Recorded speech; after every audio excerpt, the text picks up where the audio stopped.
Alkisah hiduplah seorang raja yang bernama Latolowu, memerintah sebuah negeri. Raja Latolowu hidup makmur dan rukun dengan permaisurinya. Ia sangat mencintai rakyatnya. Demikian pula sebaliknya, rakyatnya sangat patuh atas perintah rajanya. Permaisurinya sangat jelita, badannya ramping, wajahnya bercahaya seperti bulan purnama. Permaisuri ini hamil tua. Tidak berapa lamanya permaisuri bersalinlah. Raja sangat terperanjat ketika mendengar permaisuri bersalin kembar, seorang perempuan dan seorang laki-laki. Dinamailah anak laki-laki Sawiri Gading, sedangkan yang perempuan diberi nama Wadingkawula. Kehadiran bayi kembar di negeri Latolowu merupakan suatu hal yang ajaib. Jangankan melihat, mendengar berita kelahiran kembar tidak pernah sekalipun. Hal inilah yang menjadikan Raja gusar. Disuruhnya mengundang para ahli nujum di negerinya untuk meramalkan bagaimana nasib anak kembarnya di kemudian hari. Setelah berkumpul semua ahli nujum itu, Raja menyampaikan kepada mereka, "Saya undang kalian ini untuk meramalkan bagaimana kiranya nasib anakku laki-laki itu karena ia lahir kembar dengan perempuan." Mendengar permintaan rajanya itu, para ahli nujum ini menyembah sambil membuka kitabnya masing-masing. Setelah para ahli nujum melihat isi kitabnya, masing-masing menggelengkan kepala. Melihat tingkah para ahli nujum menggeleng-gelengkan kepalanya itu, Raja berkata pula, "Mengapa kalian geleng-geleng kepala?" Sembah para ahli nujum, "Ya Tuanku, penglihatan kami dalam kitab kami ini menunjukkan kedua anak ini tidak boleh sama sekali bersatu, bersama-sama, dipelihara di dalam negeri ini. Karena yang laki-laki kelak setelah dewasa akan mendapat bala dan kesukaran besar kalau tidak dipisah. Demikian pula negeri ini akan hancur binasa." Mendengar kata para ahli nujum itu, Raja menjadi susah dan sangat gusar hatinya. Demi kebaikan negeri dan rakyat, diambillah keputusan akan membuang anaknya yang laki-laki Sawiri Gading. Untuk maksud itu, diturunkan perintah pada rakyatnya agar membuat rakit bambu yang dilengkapi dengan layar untuk tumpangan Sawiri Gading. Setelah rakit selesai dikerjakan beserta semua perlengkapannya, Sawiri Gading dibawa ke pinggir pantai di muara besar diiringi dengan upacara kebesaran, diarak oleh semua pembesar negeri dan hulu balang, serta seluruh rakyat.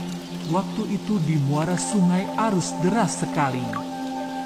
Setelah Sawiri Gading dibaringkan di atas rakit, berlayarlah rakit itu ditiup angin di bawah hanyut arus deras.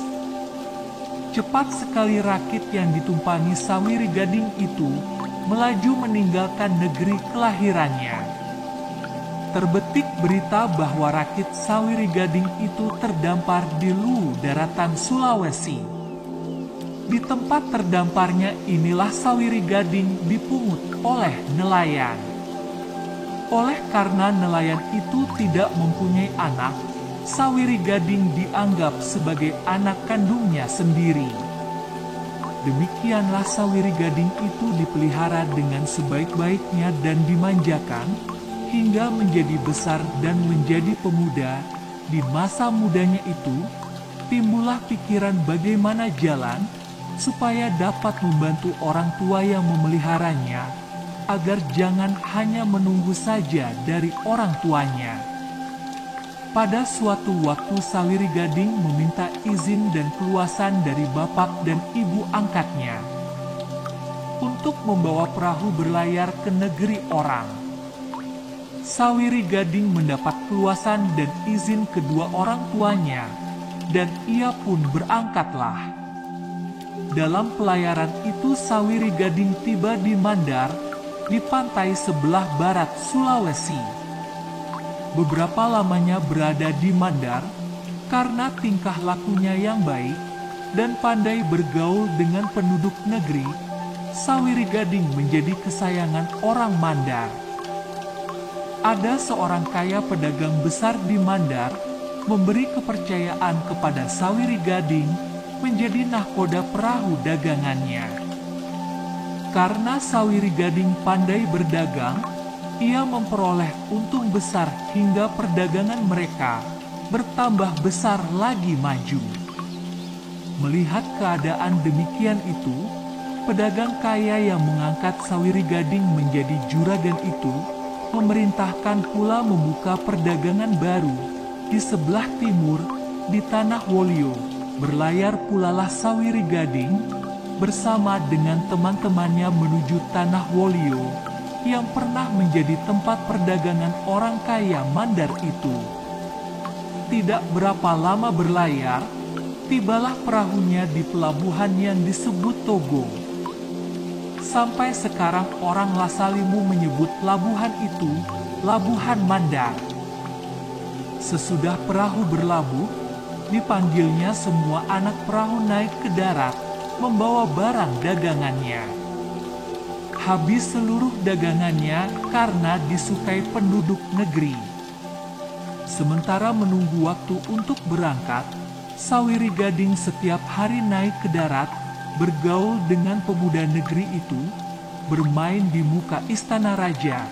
Pada suatu ketika sedang mereka main raga, bola takraw, hujan gerimis.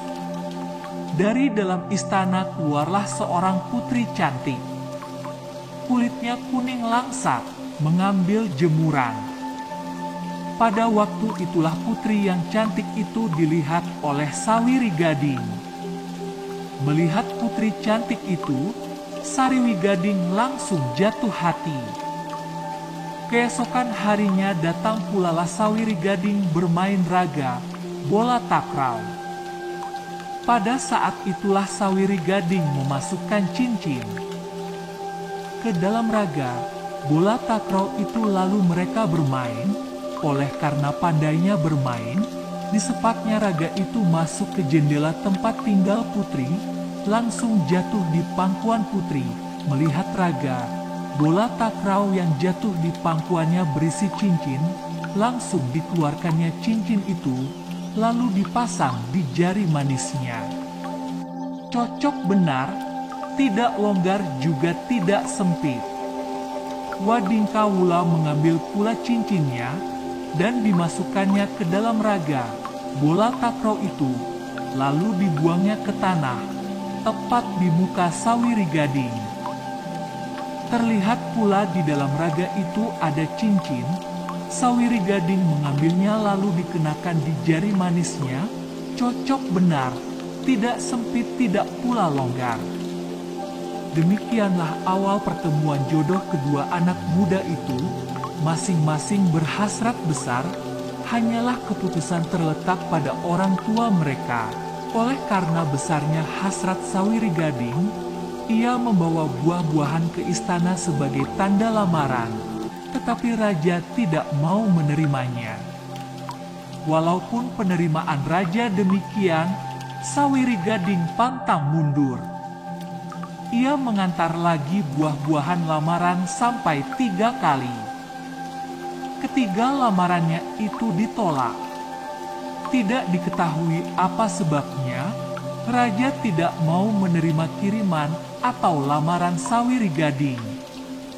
Menurut berita, lamaran ditolak disebabkan oleh cincin yang diambil oleh Putri Wadingkawula dari dalam raga yang ditaruh oleh Sawiri Gading, cocok benar di jari manisnya.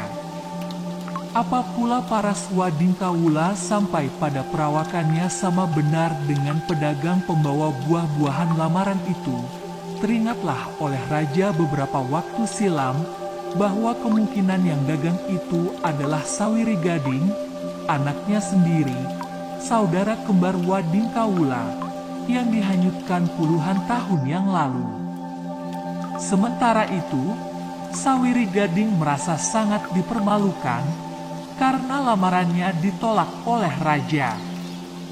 Diambilnya keputusan, bertekad dalam hati, daripada menanggung malu, lebih baik mati berkalang tanah.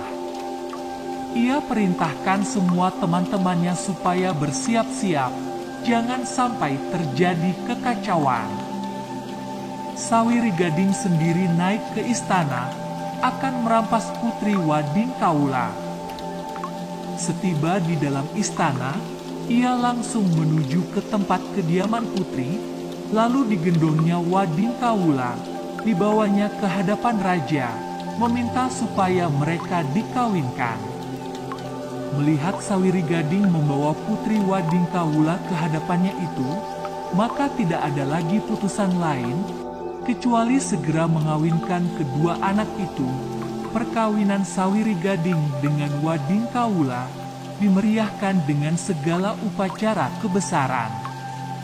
Tidak diduga sesudah pesta perkawinan itu, turunlah hujan lebat disertai dengan topan yang sangat kencangnya, guntur membahana, halilintar sambar menyambar, seluruh negeri menjadi gelap gulita, seakan-akan dunia akan kiamat. Keadaan yang demikian ini berlangsung 7 hari 7 malam. Sesudah 7 hari 7 malam, seluruh negeri tenggelamlah, terbenam di dalam laut. Orang Lasalimu menyebut negeri yang tenggelam itu Togo Motondu. Diceritakan pula bahwa orang yang luput dari malapetaka sewaktu tenggelamnya negeri itu, sebahagian tinggal di Ambawa di daratan Lasalimu, sebahagian pula di Kamaru, tidak berapa jauh dari negeri yang terbenam itu. Adapun Sawiri Gading dan Wadingkawula, menurut cerita ini, konon menjelma menjadi buaya. Demikianlah hikayat Sawiri Gading di Togo Motondu Lasalimu.